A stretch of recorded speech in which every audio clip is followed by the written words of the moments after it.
It's 10 p.m. Do you know where your children are? Right now on the 10 o'clock news. Celebrating an unforgettable run in the Little League World Series, fans supporting the team from Fairfield, Connecticut, regardless of this afternoon's tough outcome. And swimmers allowed back in the water, but officials are warning life-threatening rip currents still lurk at our beaches. And new details coming in tonight in the fatal tour bus crash in upstate New York. This as authorities have now released the names of the 5 passengers killed in that crash. Welcome to the 10 o'clock news. I'm Arthur Chien.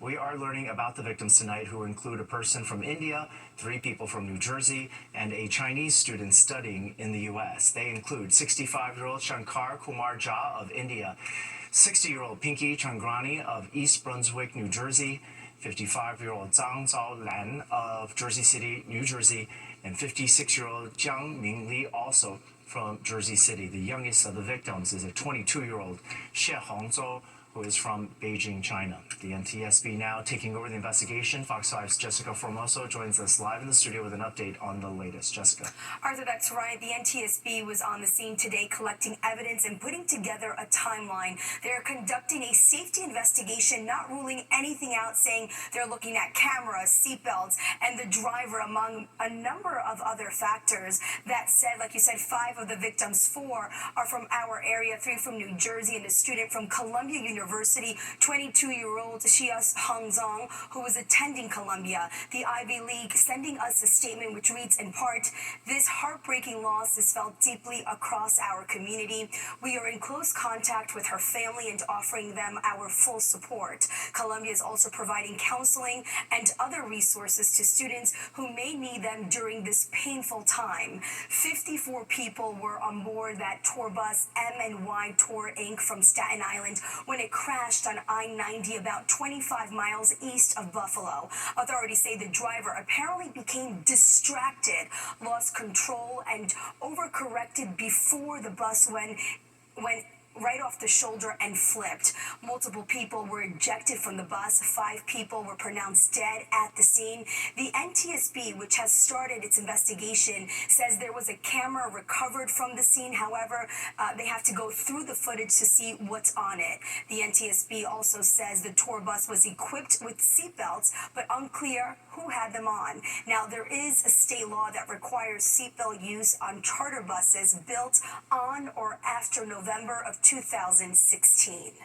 We are particularly interested in issues relating to occupant protection and seatbelt usage, driver performance, and operations and oversight of the motor carrier. I understand that there is a relatively recently passed law here in New York State that requires seatbelt usage on buses tour buses manufactured after 2016. This bus is a 2005 bus. Whether that law would apply in this case is not clear to me anyway. That's something we'll be looking at, and we may make some recommendations in that regard. Now, the driver of that tour bus is cooperating with authorities. The NTSB will remain on scene for the next few days. Arthur? All right, thank you very much, Jessica. Well, we are following a developing story out of the Bronx, where the NYPD says 1 person is dead, 4 others wounded after a shooting inside Half M Park in the Baychester neighborhood. Police say there was a basketball tournament inside the park at the time. 2 of the victims were found at the scene at Burke and Wickham Avenues. One of them, a 32-year-old man, has died. The other is in critical condition. 3 of the victims managed to get themselves to the hospital. Those 3 are listed in stable condition. Meanwhile, officials say 4 people are now in custody as that investigation starts. City Beach has reopened today following days of rough surf that Hurricane Erin caused in our area, but a high rip current risk remains in effect. This was Coney Island today. Some people venturing into the choppy waters with lifeguards on duty there. Others staying on the sand, saying they are not taking any chances. It's very rough. We got beat up from the front, the back, all over. We fell in together. It was great. But I haven't seen waves like this in Coney Island in a while, so I could just give that to Hurricane Erin. It's still a little crazy out there. Not gonna do it. Nope, not gonna do it. As a reminder, lifeguards are on duty every day between 10 a.m. and 6 p.m. It is a good time to talk about our weather. It was beautiful. If not in the water, out of the water. It was pretty nice. How's it going, Audrey? Yes, definitely being on the sand was a much safer place to be. And as you mentioned, Arthur, that rip current risk, or that high risk of rip currents, will last right through Sunday evening. So if you do plan to head to the area beaches tomorrow, you really want to be careful, maybe stay out of the water. We're expecting comfortable weather as you go through the overnight here. Wind gusts will be up to about 25 miles per hour, but they should subside by tomorrow. We do have a shower chance tomorrow, but that's mainly north and west of the city. And even though Erin is exiting the area, we're still in our hurricane season, and Tropical Storm Fernan is actually developed, and we'll talk about that coming up. Right now it's 70 in the park, 72 out at LaGuardia Airport, and 72 also outdoors Atlantic City. We're clear skies for the most part. We have a couple of high thin clouds, but overall we're going to call it mostly clear during the overnight hours. There's a front waiting in the wings, though. It is producing shower activity across western New York and northwest Pennsylvania. That front is going to produce showers across our region, especially north and west of the city tomorrow. In the meantime, overnight will stay dry, pretty comfortable too. Overnight lows will drop down mostly into the 60s. We are expecting, again, showers to come in here and a dry stretch ahead of that. I'll have those details coming up. Arthur? All right, thanks so much, Audrey. Well, an incredible run comes to an end. The Fairfield, Connecticut Little League team has lost their fight against Las Vegas in the U.S. Championship. Fox 5's Jennifer Williams is here with the details. Hi, Jennifer. That's right, Arthur. 20 teams, 10 representing the United States and 10 international squads, whittled down to 2 this afternoon. A team from our area vying to be the lone American team with a shot at the Little League World Series title. Now, in 3 of their wins, Connecticut had come from behind, and once again, Fairfield National would find themselves down early against Nevada, but they would also find themselves overmatched. Nevada, just simply a better team. Nevada's Garrett Gallegos dominated on the mound and at the plate, hitting this long home run to right center to put Nevada up 4-1 in the 4th. The Fairfield National team also made a lot of mistakes, down 2 runs in the 5th. They tried to score a runner from second, but the throw home beats him by a mile. He's finally tagged out on a rundown, killing the rally. Nevada broke the game open in the 6th to win the U.S. Championship, beating Fairfield 8-2, the final score. Now Nevada will face Chinese Taipei, the winner of the International Championship, in the 2025 Little League World Series title game, which is Sunday at 3 p.m. But you know what? It was still a great run for Fairfield National. Arthur? Yeah, we're saying that, absolutely. Heads held high. While Yes. Fairfield rallying around their team regardless of today's outcome, Fox 5's Kendall Green was with the Little League fan base as they cheered their team on today. Roughly 4 hours away from the action, Little League fans of Fairfield felt just as close to their kids from Connecticut, competing for a Little League World Series National Championship. I think I watched all the highlights. I saw all the plays. It was a perfect season for them. They had a lot of opportunities, and they were just very good. Seeing them get very close to the championship in about like 5 years, somewhere close to me, it was pretty exciting watching all of their games. Saturday's rematch against the kids from Las Vegas had the crowd on pins and needles, watching their boys try and rally a comeback, which would have marked their 4th in the tournament. But one final out after a rundown, which could have put 2 more runs on the board in the 4th, derailed hopes to compete for the World Series title. Shout out to my boy SJ and Jimmy, Yanni and Sarah. I'm sure you guys are crushed, but you have no idea how wild it was back home in the ride you gave everyone. Everyone was hanging on every pitch. And I know it hurts right now, but be proud because you guys did Connecticut well. As a Little League coach who's had to hang his hat on a season much earlier than the kids from Connecticut did, he's got high praise for the team that made their hometown proud. You got so much ahead of you guys. Got so much ahead of you. Keep playing, keep fighting, keep playing like you're playing with the poise you've got and the attitude that you've got. It's incredible. Kendall Green. Fox 5 News. It is back to a normal weekend commute for strap hangers, whatever normal means. The power went out between 125th and 145th Streets this afternoon, suspending C-train service. Massive delays then rippled over onto the A and D lines, where crews were able to rush to get the power back on. Good news there, however, there are delays on the 4, 5, and 6 trains due to scheduled track work, which is expected to last until Monday morning at 5 a.m. The Texas Senate gave final approval to a new Republican-leaning congressional map today. The redistricting was a request by President Trump. The move is designed to help the GOP flip 5 seats currently held by Democrats in next year's midterm elections. Texas Governor Greg Abbott says he will quickly sign this bill into law. This has sparked a wave of redistricting efforts across the country, including in California. Democratic Governor Gavin Newsom signed legislation calling for a special election in November where voters will decide whether to redraw their congressional maps in response to what Texas has done. Today, lawyers for Kilmar Abrego Garcia say the Trump administration now intends to deport him to Uganda. This comes after he declined an offer to plead guilty to human smuggling charges earlier this week and be sent to Costa Rica as a legal immigrant. Back in March, Abrego Garcia was wrongly sent to a jail in El Salvador, but the Trump administration was ordered to bring him back to the U.S. This was in June. He was immediately detained upon arrival for the human smuggling charges to which he pleaded not guilty. He was released from jail yesterday to await his trial. A memorial service in Harlem today remembering and honoring the legacy of Lloyd Williams. His family and friends were joined by the public, which gathered at the Salem United Methodist Church this morning. Williams was the president and CEO of the Greater Harlem Chamber of Commerce and the co-founder of Harlem Week. He passed away earlier this month following a battle with cancer. Williams worked for decades to improve the cultural and economic life of both Harlem and New York City. That's who my father was. He had the gift of seeing what others overlooked. Where others saw blight, he saw a community waiting to be reborn. And Harlem is stronger today because he never gave up on his promise. Talk about impact. Well, I should point out, we're going to take a quick break. We'll be right back.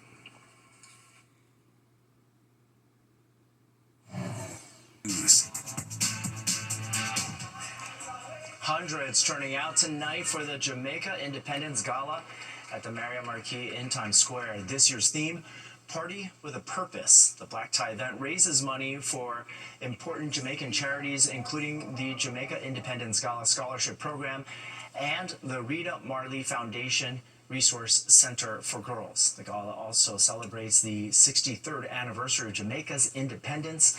The event is organized by Jamaica's Consul General Allison Wilson. Meanwhile, players on the court at the U.S. Open today might have seemed a little bit young, but that was by design in honor of tennis icon Arthur Ashe and the commitment to introduce the sport to children. Fox 5's own ace, Meredith Gorman, was there to witness its impact. It's one of the biggest traditions leading up to the U.S. Open, Arthur Ashe Kids Day. This year's event returns Saturday at the USTA Billie Jean King National Tennis Center. It's part of U.S. Open Fan Week and free and open to the public. I'm a tennis player, love the atmosphere, it was a beautiful Saturday. It celebrates the life and legacy of tennis great and cultural icon Arthur Ashe, with plenty of activities for the whole family. We like the sports, tennis. We enjoy watching it on TV, so we thought it was a good idea to come down and have the real life experience and to show my daughter. And my auntie wanted to bring me here. So we love tennis. I want to say we love tennis. We always been dying to come here, so we didn't realize we had a fan week thing going on, so we're like, we're just stay home. From watching top players practice to enjoying balloon animals, live entertainment, concerts, and even $10 kids meals, there was something for everyone across the grounds. The goal is simple, to get kids excited about tennis, a sport Arthur Ashe devoted his life to sharing with the next generation. I'm here to see, I'm about to go see tennis. I'm a fan of the Filipinos. You've been watching the games? Watching the games and going around. Yeah. Make some noise. New York City, make some noise. A great day of fun for the whole family in some beautiful weather. Reporting from Queens, I'm Meredith Gorman, Fox 5 News. Time for weather now. If anybody needed an umbrella there, it was for the sun, right, Audrey? That's right. We had bright blue skies today, bright sunshine as well. That helped to warm up temperatures into the low 80s, which is normal for this time of year. We had 82 in Central Park after a morning low of 67. The record's on the state, 92 for the high, 51 for the low. Right now we're at 70 in Central Park. Same number in Islip, 71 in Bridgeport. We're down into the 60s in East Hampton, 68 in White Plains, and up in Poughkeepsie, the temperature currently is at 60 degrees. It felt refreshingly dry out there today, and that's the case this evening. Very comfortable air mass in place here, so that's setting us up for a beautiful night throughout the entire tri-state area. It was a little windy earlier. We still have a bit of a breeze out there. The winds are sustained between 5 and 15 miles per hour. However, they could gust as high as 25, but they should slacken off as we go into your Sunday. Not much is happening on the radar here. We're nice and clear. Plenty of dry weather across the region too, and we'll stay that way tonight. And we'll start out that way tomorrow too, but we're watching this cold front that's coming in from the west. Right now it's helping to ignite showers across western New York and northwest Pennsylvania. The front is very slow, so it really isn't going to impact the region until the evening hours on Sunday, at least for the city on eastward. North and west, different story for you. It appears that you'll get some showers during the daytime hours as we go into the Sunday here. Then behind it, it's much drier weather that'll be working in here, and that'll set us up for a nice dry stretch as we go into next week. In the meantime, for tonight, we're going with basically partly cloudy skies, and tomorrow that's how we'll start out our Sunday. A mix of sun and clouds, and we'll start to see some showers kind of run along the front here in the morning hours around the Hudson Valley, the Poconos. If that's where you'll be tomorrow, you'll probably have to take your activities indoors at some point when some of those showers begin to blossom here along the front, especially around lunchtime. But check it out. Long Island Beach is looking good. So is the Jersey Shore, Connecticut coastline too. So if you do plan a beach day tomorrow, it'll be good. You'll just see more clouds than we did across the region today. Showers mainly north and west of the city as we move along through our Sunday. The front will slowly work its way into the New York City area by the evening, but by then it's going to lose a lot of its punch. We'll just get a couple of passing showers, and a lot of that will happen in the evening. Behind the front, it turns drier for Monday. We'll start out with some early morning clouds, and then we'll break into full sunshine by the afternoon before it sets in the evening. So tonight we'll drop down to 67 in the city. Tomorrow going up to 82. If you're heading to the beaches tomorrow, looking good. Watch out, there's a high risk of rip currents, and wear your sunscreen because the UV index will be at an 8 tomorrow. As we go into next week, temperatures start to drop a bit behind the front. Our highs will only be in the 70s by Wednesday and Thursday. Arthur, over to you. Actually, we're going to go to Arthur after this commercial break. Stay tuned. Is summer over? I don't know, but back to school season is upon us. In fact, some schools have already started up. And for many New York students, it is the first time their phones are banned from bell to bell. Fox 5 Sharon Crowley breaks down advice from the experts on how to get your kids ready for this change. My grades went up. It was good, but no, I don't like the rule at all. 17-year-old Marcus gives poor marks to the cell phone ban his high school enforced last year. Felt really weird. I remember I was on my way to the bathroom. I was like, where's my phone? I was like, oh, they took it. Now every school in New York, public and charter, must ban cell phones from the classroom during the school day. New York Governor Kathy Hochul believes the bell-to-bell ban will help improve students' concentration, test scores, and mental health. I think this will be a wonderful step in the right direction of ensuring that students are getting the utmost out of their school day. They're not getting distracted. They're not contending with cyberbullying and other forms of challenges that come along with social media and other forms of media. So since the first day of school is right around the corner, experts I talked to say this is the perfect time for you and your kids to recognize it's time to start reducing the number of hours they spend on their cell phones. And Mom and Dad, you can help by leading by example. Parents can set up really clear boundaries around screen time now. They can also model that they themselves don't have to always be on their devices. Under the new regulations, each school district developed their own policy for restricting smartphones. Exceptions will be made, though, for students with medical or language issues. I don't like it because I do use my phone for the class, and sometimes we do activities in the phone, and it's gonna be so hard this year. Like it or not, New York school students must prepare for a cell phone-free school year. I actually don't care because I don't use my phone that much in school, so I really don't care about that. New York is one of a growing number of states trying to get back students' attention taken away by technology. We did our part to get Marcus ready. Okay, I'm hiding it. It was weird now. On the Upper East Side, Sharon Crowley, Fox 5 News. Aaron making friends. Okay, while the lines are drawn in the state of Texas, the redistricting plan led by Republicans now heads to the desk of their governor for final approval, but their victory launches a national battle. And getting shipments from some European countries may get stalled soon. Details on the EU Postal Services now suspending imports to the U.S.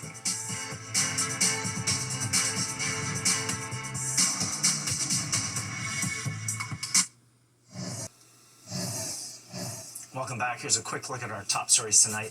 The Fairfield, Connecticut Little League team fell one game short of their dreams, losing to Nevada in the U.S. Championship game 8-2. Nevada will now play Chinese Taipei tomorrow in the Little League World Championship game. And it certainly seemed like the perfect day to jump into the water. City beaches reopened as Hurricane Erin moved away from the East Coast. The massive storm churned the ocean, creating dangerous surf, but a high rip current risk remains across our area. Officials are urging people to only swim where lifeguards are present. New York State Police have now identified the 5 people who were killed when a tour bus crashed and flipped over near Buffalo yesterday. The deceased include a person from India, 3 people from New Jersey, and a Chinese student enrolled at Columbia University. Their ages range from 22 years old to 65. Now, if you are expecting packages from overseas, you might expect a hiccup. Postal services in Germany, Denmark, Sweden, and Italy say they've already stopped shipping most merchandise because of Trump's tariffs. France and Austria will stop on Monday, with the United Kingdom following on Tuesday. Items under $800 used to be shipped duty-free, but that ends Friday. The countries say they are confused on how the tariffs will be collected. Letters, books, and small parcels worth less than $100 will continue to be exempt. Texas Republicans approve new congressional maps designed to help them win more congressional seats during the midterm elections next year. The move was highly contested by Texas Democrats, who at one point fled the state in protest. But now, as correspondent Garrett Tini reports, California is poised to fight back with its own redistricting proposal. After a more than 9-hour debate, the Texas Senate gave final approval to a new Republican-leading congressional map early Saturday. Members are here today on a Friday night, on a weekend, after a long 2 or 3 sessions, giving their time to the process. It's disrespectful. The redistricting bill requested by President Donald Trump will help the GOP flip 5 seats held by Democrats in next year's midterm elections. The bill now heads to Texas Governor Greg Abbott, who says he will, quote, swiftly sign the bill into law.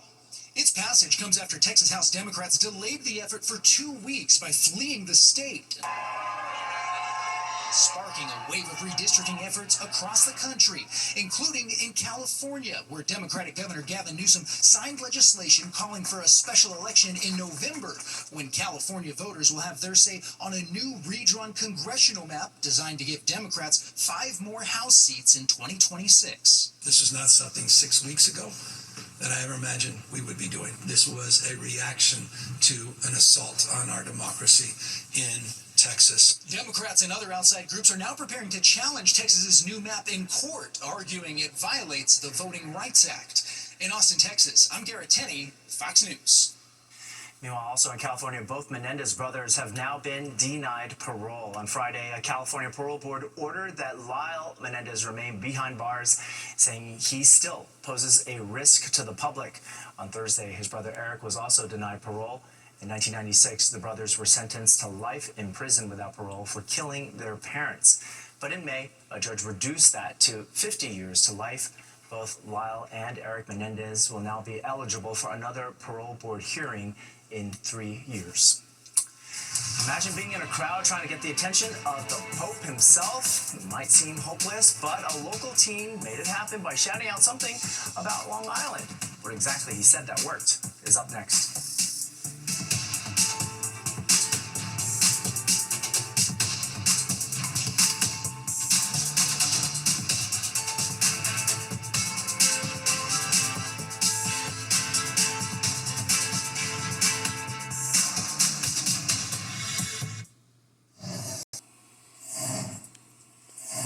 17-year-old from Long Island has a once-in-a-lifetime encounter with the Pope. Fox 5's Jody Goldberg shows us how he was able to get the Holy Father's attention while in the middle of a crowd outside the Vatican. His voice stood out. In a crowd of thousands at St. Peter's Square, more than 4,000 miles away from his hometown of Brightwaters on Long Island, Harrison Voorhees caught the attention of Pope Leo. I just started yelling out Chaminade, Long Island, and I repeated that a few times, and then we locked eyes. The moment captured on video, the 17-year-old even snapping this selfie to prove the once-in-a-lifetime encounter. I was super excited to go to Italy. It's been on my bucket list for a while. The trip was an early graduation gift for the soon-to-be Chaminade High School senior. The Voorhees family had tickets to tour the Colosseum, but at the last minute decided to head to the Vatican. We literally pulled up. I could see the stage, and you see the Pope kind of arrive. They thought they'd be dots in the distance until the Pope-mobile rolled their way. As soon as he goes across the stage, he starts coming in our direction. Harrison shouted out what he thought the Pope may recognize. I don't know, he went to Villanova, maybe he knew some Chaminade people. He touches his ear and he was saying, "What?" And then he gave the sign of the cross and blessed the people of Long Island. And it's easy for just about anyone to say they saw the Pope, but let me get this straight. You actually spoke to him? Yeah, I mean, once he said Long Island, I knew he was speaking directly at me. It was unbelievable that the Pope was right there near us, speaking to us, holding babies, like blessing everyone, and we were that close to him. The family says the run-in with the Holy Father marked the start of their vacation. We were kind of looked at each other and we were like, okay, we can go home now. Instead, they kept exploring Italy, bringing home a papal blessing that turned into the ultimate graduation souvenir and gave new meaning to the phrase, when in Rome, or in this case, the Vatican. On Long Island, Jody Goldberg, Fox 5 News. Had enough of the summer yet? Well, like it or not, we are in the final weeks of summer. Audrey Fuentes here with a pretty perfect forecast. Hi, Audrey. Yeah, we're also in hurricane season, and things are getting a little active in the tropics here. We have two areas of concern here. One of them is actually our next tropical storm. I'll have the details on for 9 when the 10 o'clock news continues.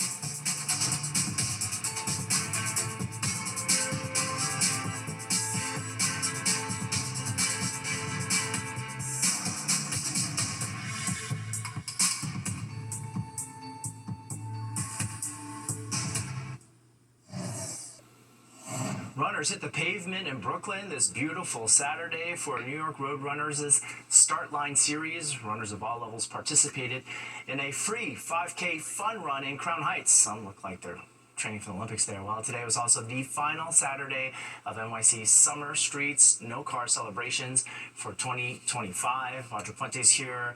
It looked like it was a perfect day for that. I'm sad it's ending. It was a great day for anything outdoors, for sure, Arthur. We had temperatures that were really nice and normal for this earlier this afternoon, and right now it's pretty comfortable across the region. A lot of readings are in the 70s, although we are finding some 60s, like out in East Hampton, White Plains, and over towards Monticello. Down the shore in Belmar, where it was a spectacular beach day, the temperature there now is at 69 degrees. We're finding the same temperature range all across the Northeast here, from New England in the 60s up towards the Capital District of Albany at 73. To our south, we have 71 in Philly and 72 down in Atlantic City. Mostly clear skies. However, we'll see more clouds started creeping in during the overnight hours. Tomorrow morning, we'll wake up with a mix of sun and clouds, and then we're waiting a cold front to make its impact. Right now, it's moving into portions of the Great Lakes over towards western New York and northwest Pennsylvania, but it's really not going to impact us until tomorrow morning, and that's really going to be north and west of the city as it pushes its way eastward. Behind it, it's much drier across the midsection of the nation. That's going to be here for the beginning part of next week. We're also watching Tropical Storm Ferdinand, which is actually developed here out in the Atlantic as of the 11 o'clock advisory, which just came in. The winds are actually taking a closer look here at the global satellite right now. We can see it spinning here as it makes its way around the Atlantic. It's north of Puerto Rico. It's actually closer to Bermuda right now, and as of the 11 o'clock advisory, it's still holding its tropical storm status because its winds are at 40 miles per hour right now. It is moving north-northeast at about 16 miles per hour. It'll be passing east of Bermuda as we go into tomorrow, and then move further north into the Atlantic and out towards the colder waters away from the East Coast, so it's not going to be a threat to our landmass here. In the meantime, we're expecting a quiet evening, very comfortable outside, and temperatures will be pretty decent for this time of year. Futurecast is showing that tomorrow we'll wake up with a mix of sun and clouds. Watch out for rain, though, in the Poconos up towards the Hudson Valley. If If that's where you're spending your weekend, you'll have some rain showers tomorrow morning. By lunchtime, we'll see a line develop here that will pass southward here, moving into northern Rockland County, over into Sussex County in New Jersey, but it kind of falls apart. So if you're at the beaches tomorrow along the coast, you should be just fine. You'll just see more clouds than we did across the region today. Now, as we go into the evening, again, this will be the chance of some showers along the front, but again, that'll be late in the evening during the overnight hours, and some of those showers could linger into the pre-dawn hours of Monday morning. Then things will clear out during the commute hours, and things will be relatively dry and comfortable as we start off Monday here. The work week will be very nice to start. We'll have a nice stretch of weather for a couple of days, plenty of sunshine, and temperatures a little bit cooler behind the front will be a little bit below normal for this time of year. Tonight, though, very comfortable. Overnight lows dropping down into the 60s. Tomorrow, we'll be in the low 80s once again, but we'll see more clouds decorating our sky as we move along through our Sunday. Yankees game should be just fine tomorrow night. There could be a quick passing shower late in the game, but overall, we'll see lots of clouds and temperatures will be in the 70s. Then once the front pushes through, we'll dry out, and Tuesday and Wednesday, our temperatures drop a bit. We'll have highs only in the 70s as we go into Wednesday and Thursday, but it's setting us up for a really nice end of the week here. A couple of showers out to the east on Friday, but so far looking good as we head into our Labor Day weekend. It's already here, Arthur. All right. I can't believe it, but it's here. Thanks so much, Audrey. Well, thousands took advantage of that great weather Audrey was talking about to turn out for the annual Japan Village Summerfest in Brooklyn.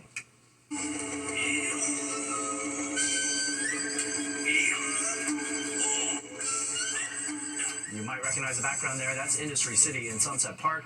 Attendees were treated to authentic Japanese food and drinks and traditional performances, as well as family-friendly activities.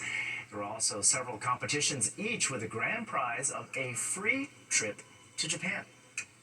But also every year I come, there's new people. There's people with their kids showing Japanese culture to little young people, and that's really exciting. It feels just like a lot of people coming together to celebrate a culture, learn about a culture, participate in like music and festival type activities that you usually only see in Japan. The all-day festival also included dance contests and a noodle eating challenge, maybe easier on the stomach than the traditional hot dog contests in Brooklyn. Well, the next story will have you saying, what the skibbity? That gibberish term is just one of the new words added to the Cambridge Dictionary, and it has some people scratching their heads. We have the tea on this after the break.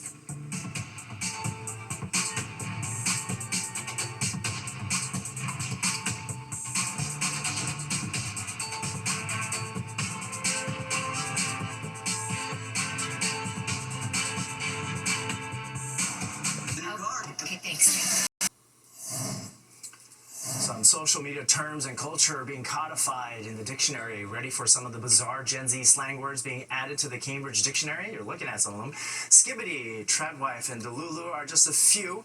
Our Duarte Jordino sets out to define how the English language is changing. Broligarchy. Have you heard of that one?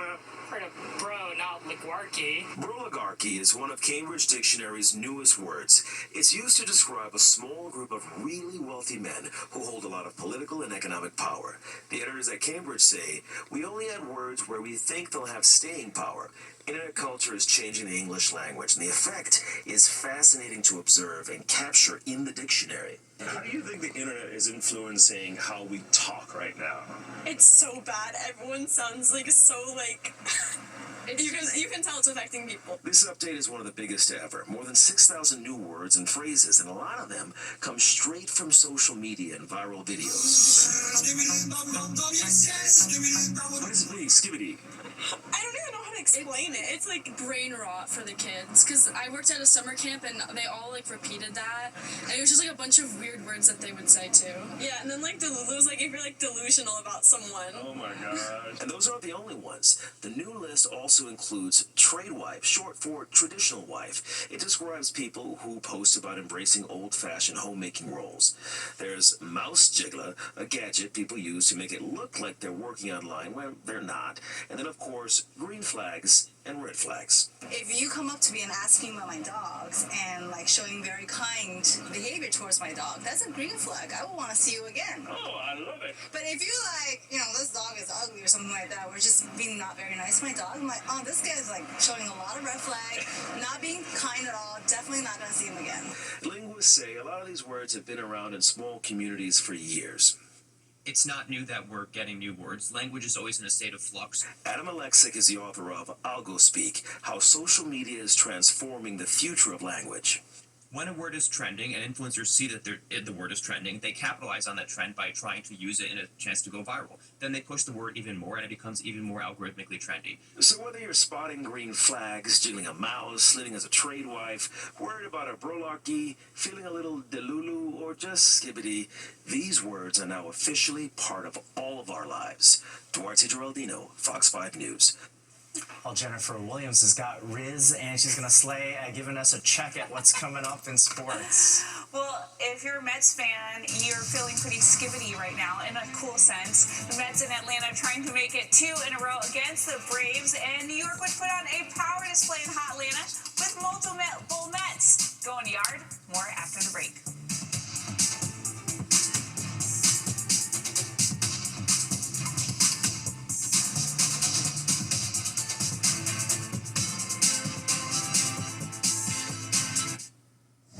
With Audrey. Well, we have a comfortable evening ahead of us, Arthur. Temperatures will be dropping down into the 60s for the most part underneath partly cloudy skies. And then tomorrow, we're expecting another nice day. Not quite as bright and sunny, but still very comfortable with highs in the 80s. We'll have a few more clouds decorating the sky. And to the north and west, like the Poconos, Hudson Valley, you will see some showers, especially by lunchtime tomorrow. If you're planning to head to the beaches, where we will stay dry, watch out for those wave heights. We have a high risk of rip currents, and the UV index will be at an 8 tomorrow. Once a cold front pushes through by Monday morning, we'll have cooler temperatures coming in. High temperatures will be in the 70s on Wednesday and Thursday. Arthur? Thanks so much, Audrey. We close with this tonight. Rockstar Dreams, Die Hard.